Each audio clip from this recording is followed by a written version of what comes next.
Bonjour à tous. Aujourd'hui, nous allons voir comment ajouter un lien à nos cours. Le lien sert à ajouter une page web, des exercices, des ressources en ligne ou des ressources qui viennent de la bibliothèque. Alors, voyons comment on fait. On va dans ressources. Je vais prendre mon cours sur les registres de langue. Je souhaite que mes jeunes fassent des exercices supplémentaires trouvés sur le web.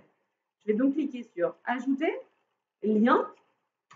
Évidemment, j'ai fait la recherche en amont, j'ai retrouvé un site sur les registres de langue. Je souhaite donc que mes jeunes puissent y accéder librement.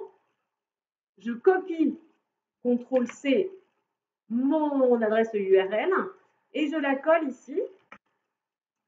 Je vais changer le titre.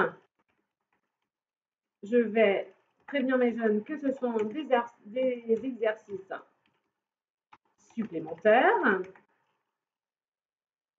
Et je vais enregistrer. Mes jeunes vont avoir deux accès. Le premier, ce lien qui reste disponible sur lequel ils vont pouvoir cliquer et aller directement sur le site, mais également la page web intégrée directement à la plateforme e-learning. Ça marche également, je vous montre un autre exemple avec des magazines en ligne d'actualité.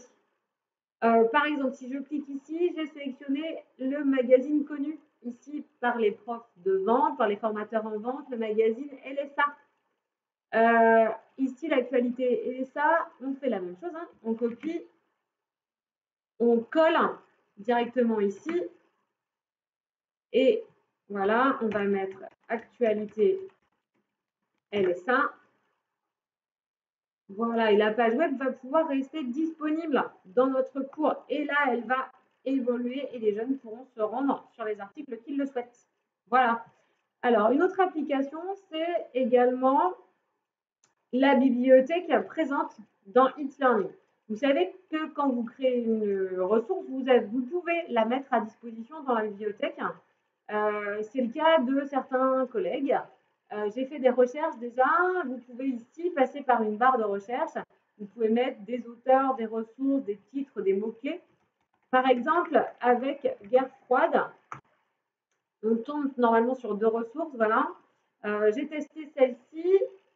Alors, on va essayer sur la deuxième, là, qui n'a pas vraiment de titre, une petite capsule vidéo. Ajouter une ressource, et là, on va retrouver sur la ressource qui a été ajoutée. Ici, c'est une vidéo YouTube. Je peux la regarder, et je peux évidemment copier ce lien, CTRL-C, et l'ajouter à mon lien de tout à l'heure. C, je reviens sur mon cours. Ressources. Est-ce que mon lien a disparu? Normalement, dans les registres de langue, il est ici. Je vais coller ce que j'ai trouvé dans la bibliothèque. Et voilà, la vidéo est disponible là. L'autre lien que j'avais vu tout à l'heure était une ressource Perltrees. Donc c'est la même chose. Hein. N'hésitez pas à faire des recherches dans les bibliothèques. Des fois, ça nous évite d'aller chercher des ressources sur YouTube. Ça peut être long et fastidieux. Ici, les formateurs ont déjà fait des sélections. On peut avoir une vision assez intéressante. Voilà, j'espère que j'ai été claire. À très bientôt.